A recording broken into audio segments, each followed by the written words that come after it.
Hi everyone, and welcome to this video on solving probability problems using simulation. God, it's so exciting.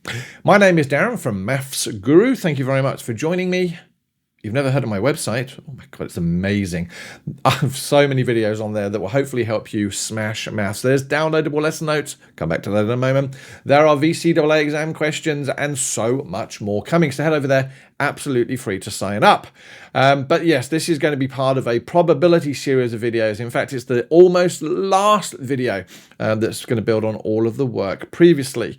As I say, the learning objectives, everything I write on at the moment, you're going to be able to download. And so what we're going to look at is, what is simulation?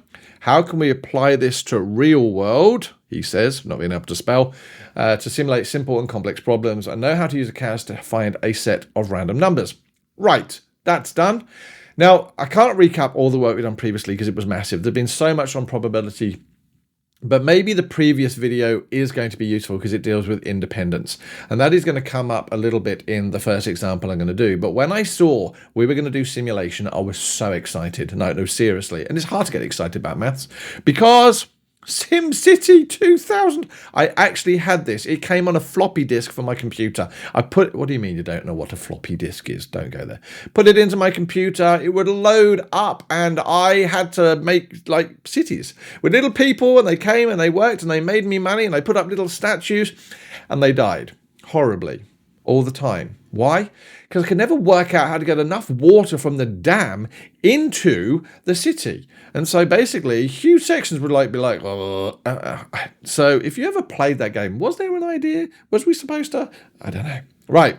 So ignoring that completely, we're going to look at some real world situations. Before I start, can you do me a massive favor and subscribe to my YouTube channel? Sitting here 8 o'clock at night in the dark, alone, talking to myself with lighting that is not at all flattering, can get quite lonely. But if you click that subscribe button, it just sends a message and say, hey dude, I watched your video. Thank you very much. Leave a comment below on my YouTube channel if you can. It just makes me feel like this is worthwhile. I give up so often and I'm like, nope, I'm going to go back to this. I am going to, because I love doing it. So if you can click that button, greatly appreciated. Right, my nan had 13 children. Yeah, I know, she was Catholic. We'll leave that one there completely, yes? 13 children, can you imagine? Whew. I've got one and she exhausts me. But anyway, the question is, I wonder if she was trying for a football team, or was she trying for a certain number of girls?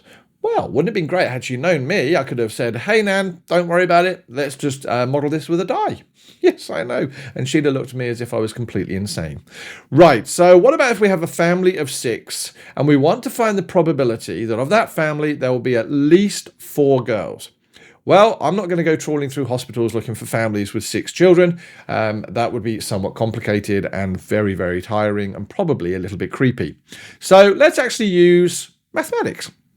So what I'm going to do is I'm going to use a standard 6-sided die. That's going to stand for my 6 members of my family. I'm going to throw it 6 times. Each time it comes up with a head, I'm going to say we had a girl, right? So now a tail hopefully will stand with a boy.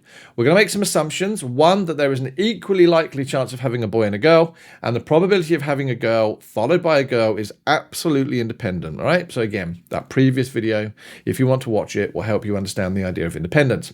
So here we go. I threw my die 6 times and I got 3 heads. So in that situation, I got 3 girls. Yay! I can finish now, can't I?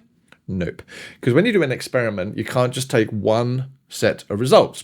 Okay, then I'll do it another time if that's what you're asking. Die number 2, or trial number 2.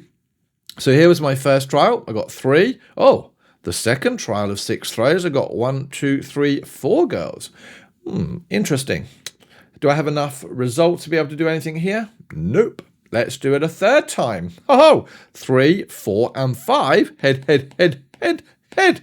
See how exciting this is? Now the question is, if I kept doing this for the whole video, you'd have given up hours ago if you haven't already given up.